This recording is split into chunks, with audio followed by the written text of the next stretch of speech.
So once you have your project definition document ready, or if it's a very informal item like breakfast, you've run through those steps, then you're ready for implementation.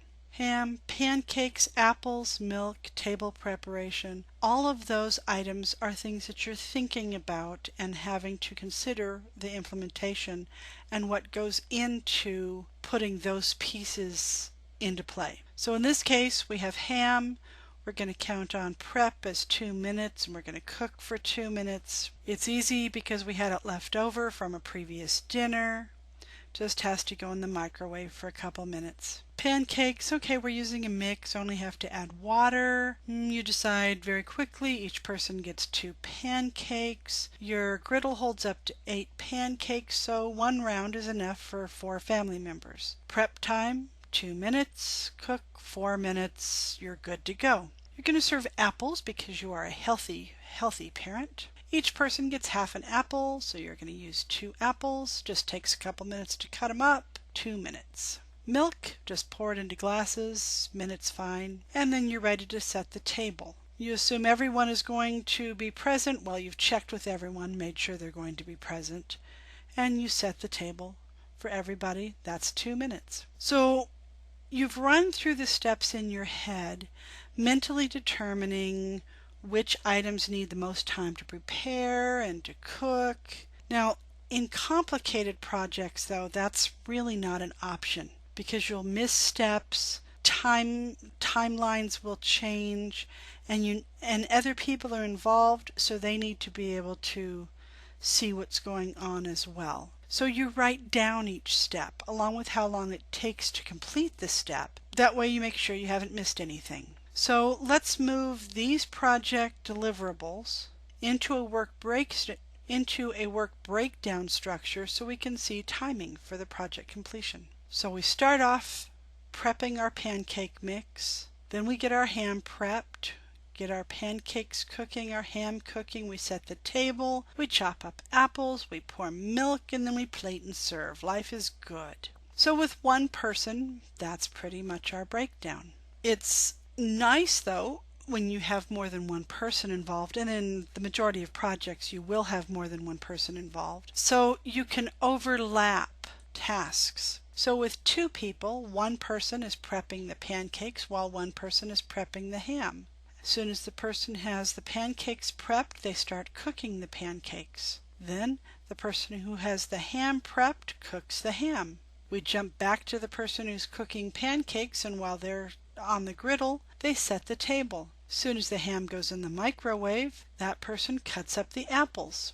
And then whoever sets the table pours the milk, and then the other person or one of the people plates and serves. It cuts down on the amount of time required, gives us a more streamlined picture. What this doesn't tell us is who's responsible for what tasks. And that's where a project schedule comes in. So Sam would prep the pancakes while Gina preps the ham, and you go down the list. In a very casual project where all parties are extremely familiar with the steps involved, then your project schedule can be very short, and you don't really even need much more in your project plan. And that's your final document, is that project plan. It's considered the lowercase Bible, lowercase b for Bible, of your project, and it contains all of the details involved.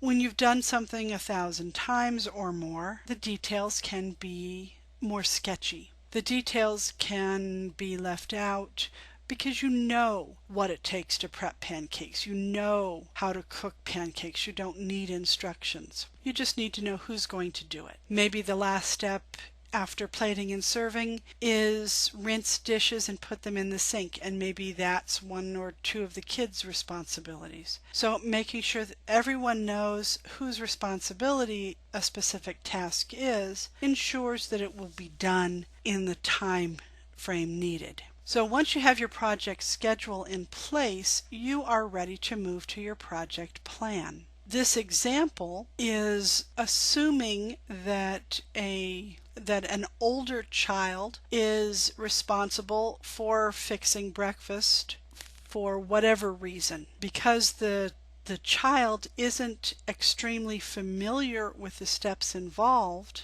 it's important to provide that extra level of detail. In work environments, I always suggest people include the extra level of detail, because just about the time that you have multiple people involved that are very familiar, one of those people will be moved to another team, they'll get another job, or for some reason you'll have someone new put on your team, and because that detail isn't provided, it messes up everything in the project, including the personal dynamics between the members. So even though everyone knows the details, putting those extra pieces into place ensures consistency. So turn the oven on to 350, take the quiche out of the refrigerator. I even included which pan it was.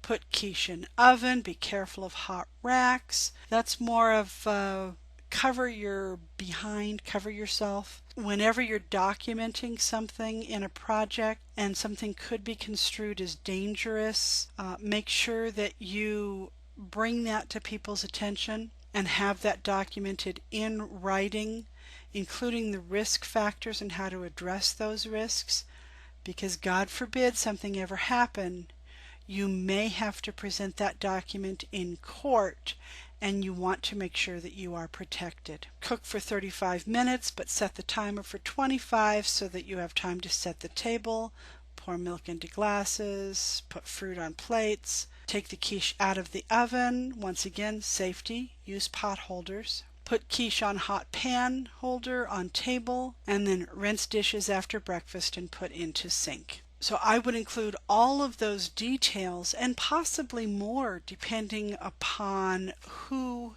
I am working with. If I'm going to be there to guide a project, this would be enough information, or if someone had done it at least a few times, this would be enough information. But if this were the first time ever, or I'm not there and my job depends on successful completion, I am going to put in a lot of detail, and I'm going to expect that every step is followed. Once your project is done, you're ready to close. And the purpose of a close is to review the project for areas of improvement and to see how team members performed, if applicable. You may also want to check to see how vendors participated. Maybe the apples weren't tasty, so you don't want to buy them from Walmart anymore. You make notes, and the next time that you're going to run that specific project, you keep that in mind. Okay, next time we have breakfast, we're not going to have apples until I have a chance to go to Costco. In our case, maybe we found that one of the burners on the stove wasn't working, so we need to make a note to stop at a hardware store, and we also need to let the family members know that the burner isn't working. If you had to delegate responsibility, was it successful? Was there enough detail provided? Did you need to provide additional detail? Was there too much?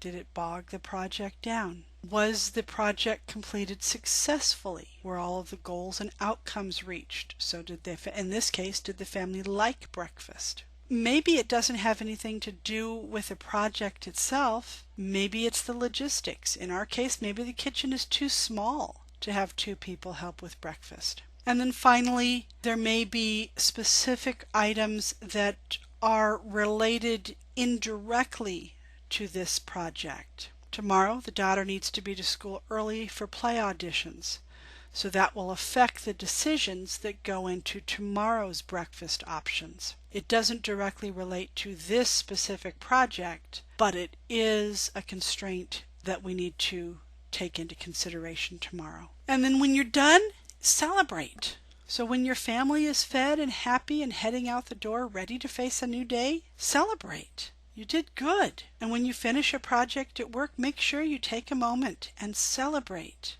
Not all projects go well, and I'm hoping you'll have a mixture of success and not quite some success in this class so that you can explore both. Thank you very much.